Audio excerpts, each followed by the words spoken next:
The application of fear is a fascinating subject. Civilization has used stories, often true, to encourage their young to accepting certain ideologies, rules, and even coerce them into avoiding some fundamental truths in the world. However, some people are thrilled by the idea of fear, as it creates a rush of adrenaline and an opportunity of challenging the mind and body the way no other situations can. This is the anatomy of Outlast 2.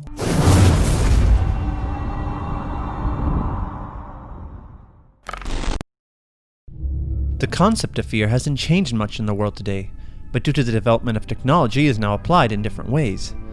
One such method is video games. This is indeed a popular and effective method, as people can experience the thrill and challenge of a fearful experience with the absence of failure, and in turn the consequences that come with them. Conversely, the lack of consequences can change the subject and thereby the fundamental principle of proacting rather than reacting in tense situations. But this is another subject entirely. Outlast 2 and its prequel are not a particularly unique series of horror games, as they have many of the tropes of their predecessors and not much ingenuity. But this is perhaps the beauty of the design of Outlast. It discards the idea of creativity and focuses on solidifying what it is that makes horror games a unique experience. While Outlast maintains the idea of a claustrophobic environment, the majority of Outlast 2 takes you in the opposite direction, pushing you towards an open world where you have a multitude of hiding places within a large area. Of course, this would take away from the constant paranoia, as typically the further away from the threat you are, the less stressed you will be. To keep the pressure constant, the developers put you in a forest at night, thereby having a minimal visibility aside from occasional light sources and night vision, courtesy of your camera.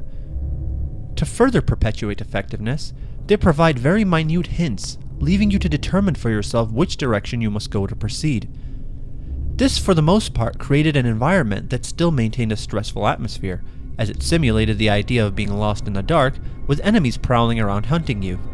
It was a successful application of ideas, but not without an added element of frustration of not knowing where to go and getting punished because of it. But this fallacy was not overlooked because the game has many checkpoints relatively close to your failing point, to decrease frustration, while refilling your battery when you respawn, so you have a greater chance for success. When it comes to background music, there really isn't much to say, as most music is typical from a game of this genre. Rather, the implementation of the music and its volume is what is most noteworthy here. From roaming out in the forest, squeezing through narrow tunnels, or hiding in enemy-infested cornfields, it remains creepy and out of mind. The transition from unseen to seen by the enemy increases your adrenaline to allow a more dramatic escape, and the increased volume and faster tracks accommodate to that scenario.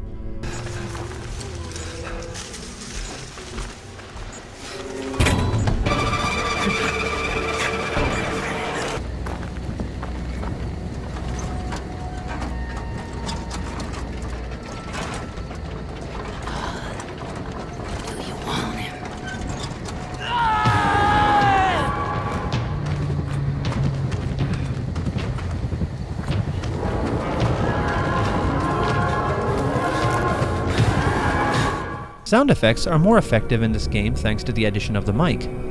Whether it's hearing whispered monologues about murder, footsteps, or doors closing, it becomes an asset that caters to a more successful escape.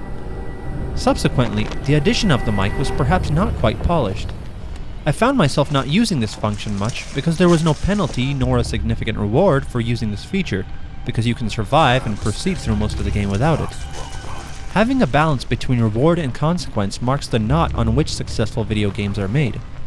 A closed space environment would accommodate the function of the mic better, as evading enemies would become much easier, which would serve as the reward, and escaping an alerted enemy would become much tougher, serving as the consequence. Outlast 2 puts you in difficult situations that require timing, strategy, and quick thinking, as enemy patterns are somewhat tough to avoid and even more challenging to escape. But the programmers do not leave you powerless, so to speak. Whilst you may not have any conventional ways of fighting back, you have one major strength. The run feature is your only means of putting distance between enemy AI and a frustrated respawning sequence.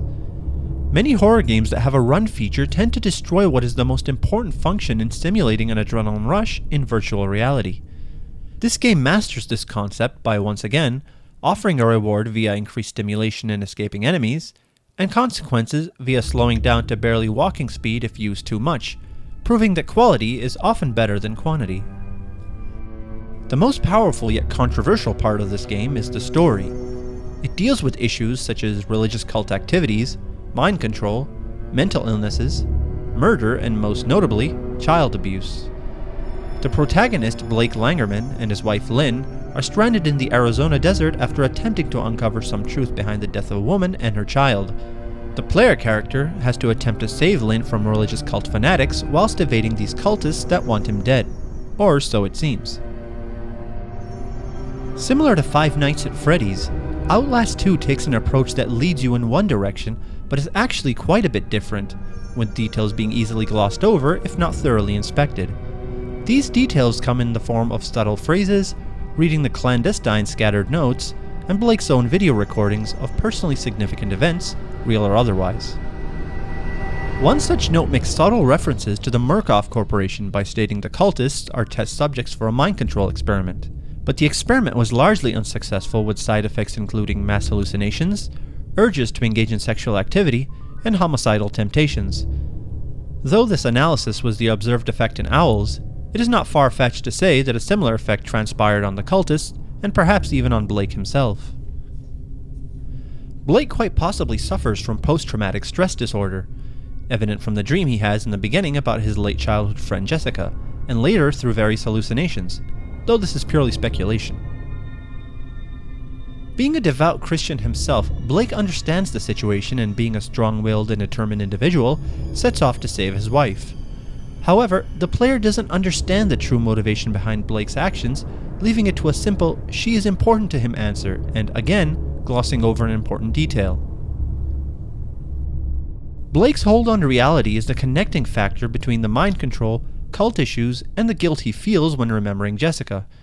It is hypothesized that, to Blake, rescuing Lynn is a form of retribution, and a way to make amends to an event that he could have prevented, and perhaps this is true. But you, as the player, have no idea that this is the case because the whole story has not been revealed to you. Instead, you get flashbacks of parts in Blake's memory via hallucination, and each time something different is exposed, so when finally, the answer that you are looking for, which in this case would be "how did Jessica die?" you can put it together yourself. This is an effective form of storytelling as it beats around the bush, so to speak, leaving impressionable hints but avoiding the one question you want answered, thus creating a hook. When finally exposed to the mind control, Blake starts hallucinating, with each hallucination more impactful than the last. Similar to how the cultist started to hallucinate while clinging to core values, Blake undergoes the same transformation but with a different core value. Instead of saving Lynn becoming a redeeming action, saving Lynn becomes saving Jessica herself.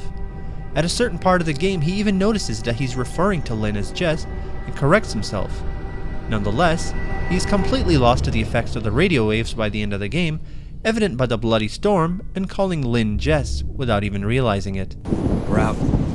I got Jessica out. It was cold, but the snow had just started. We'll find a grown-up and we'll tell him what happened. It'll be okay. It's not my fault. Both Outlast 2 and its prequel are games about the protagonist's descent into madness. The core difference lies in the method used to project this foundation.